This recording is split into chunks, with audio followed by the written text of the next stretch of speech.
Hi, guys. Welcome to Twin Perspective. I'm Joe, and tonight I'm going to be presenting another installment of the films that scared me. This is going to be a 10-part series that I'm doing. I've picked 10 films that I want to feature, and this is the second installment. And this one is going to be about a film called The Entity, which was released in 1982. And a broader release in the beginning of '83.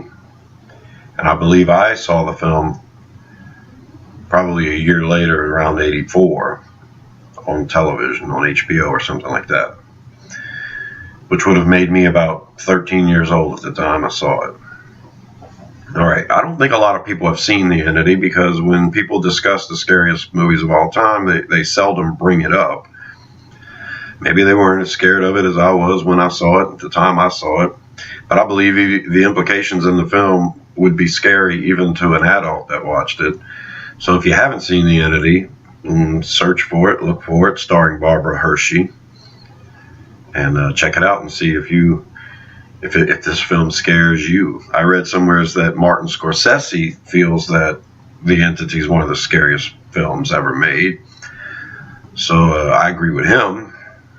And full spoilers on the film if you haven't seen it.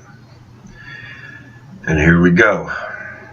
The pretty disturbing film, probably one of the most disturbing things I've ever seen from a horror movie. Matter of fact, I don't think I've ever seen another horror movie that has taken this angle. Supposedly based on a true story, and back in the mid-'80s we didn't have the internet, so we couldn't cross-check anything. Eventually, I looked up the original case, and there are a lot of similarities. Enough similarities where it makes it pretty damn scary. So, this is about the film. If you don't want to know it, don't watch this. Go check the film out first, and then come back and see if you agree with me. So, film stars Barbara Hershey. Her name's Carla.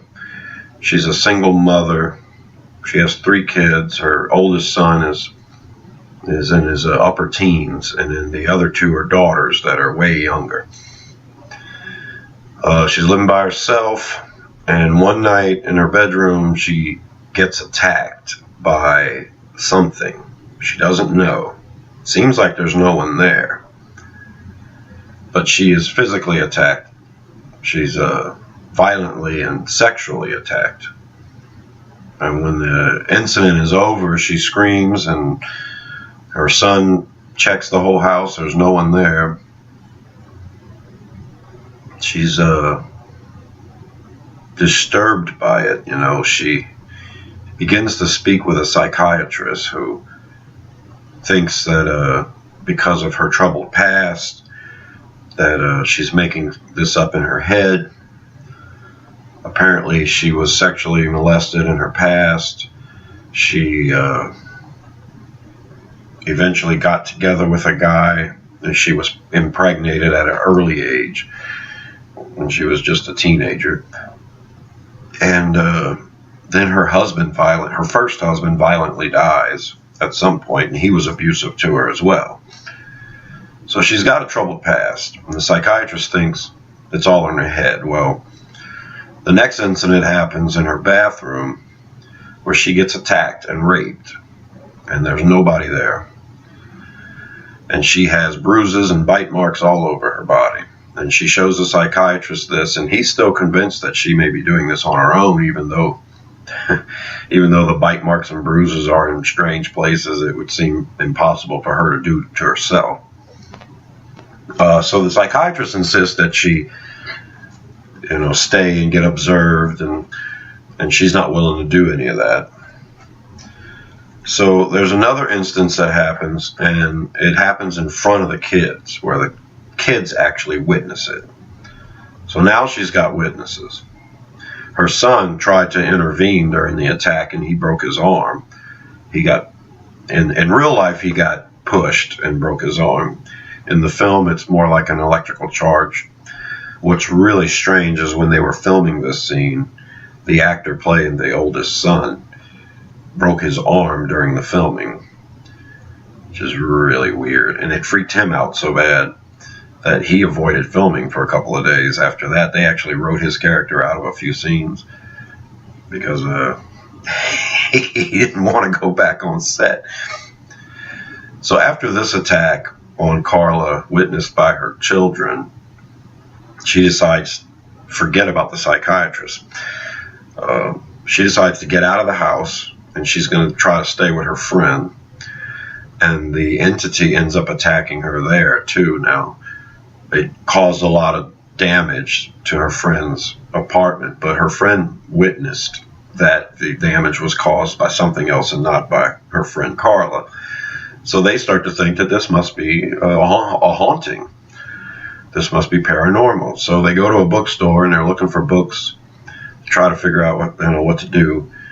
And there are some college kids that are there, college professors, or they work with the college, and they're interested in paranormal activity. And she tells them they should go to her house. They're skeptical, but they go anyway, and they immediately start to witness paranormal activity. So they decide to set up cameras to see if they can capture anything. And sure enough, this entity shows itself in the form of lights and stuff that are bouncing all over the room. And in real life, they got photographic evidence of this happening.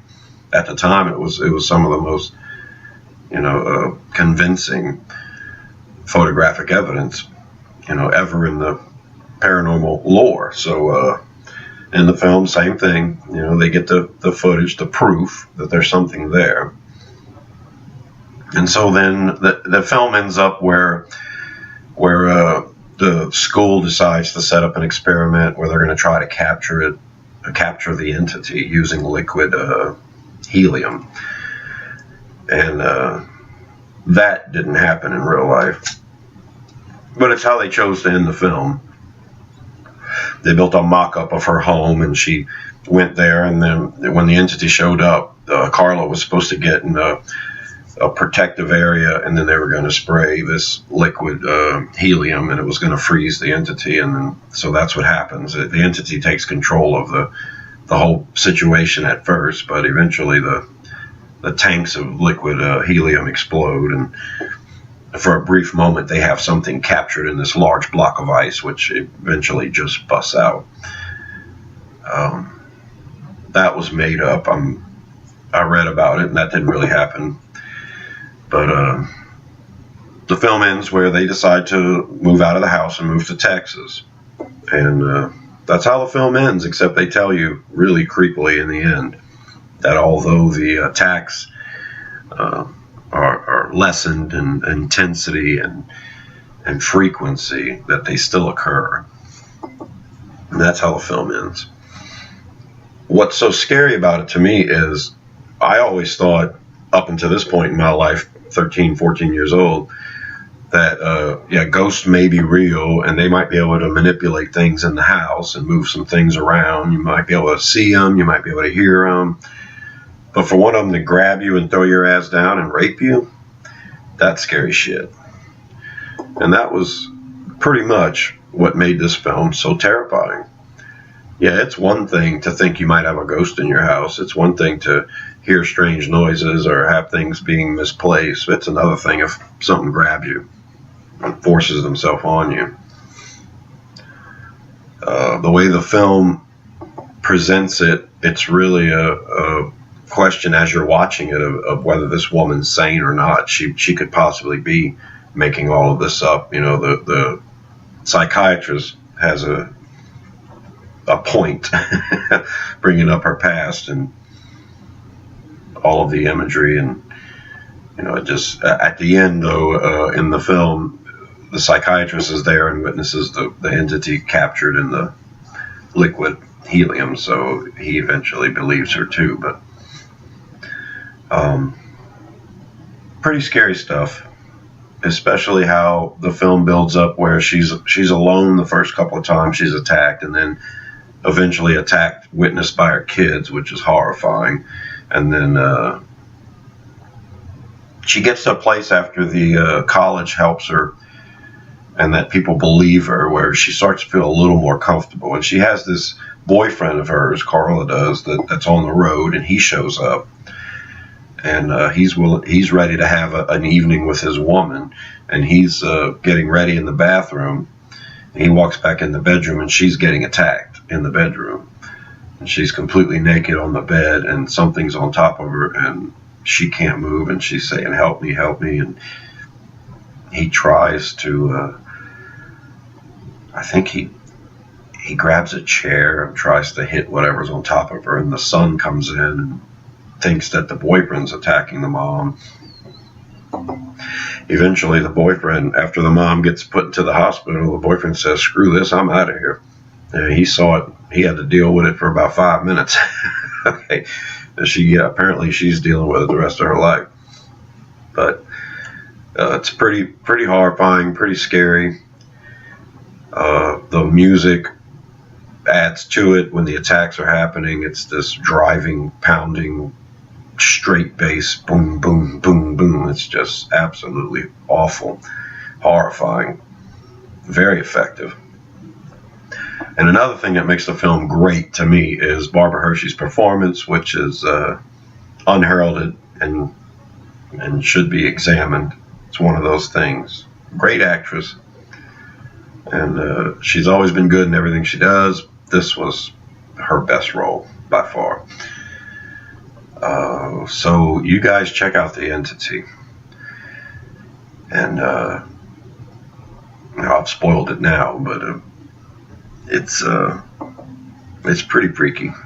And that is definitely one of the 10 scariest films I've ever seen. So thanks for watching, guys. This has been another installment of the films that scared me. The Entity from 1982. Never seen another film where the ghost rapes a woman.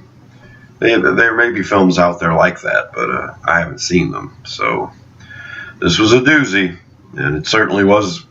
It's the only one I've seen like it, and likely the first one. There may be foreign films or something like that may have touched on stuff like this prior, but nothing to this level of violence. Apparently, the director of the film was trying to make a supernatural thriller, but it's kind of hard not to consider this a horror movie. That's it. That's what I got for you. Subscribe to Rosenfield 10 for more videos like this. This has been Twin Perspective. I'm Joe.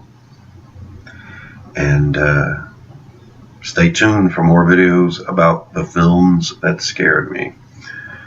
Until then, be safe. Whistle when you're walking past the graveyard, and I'll see you in the trees. Bye.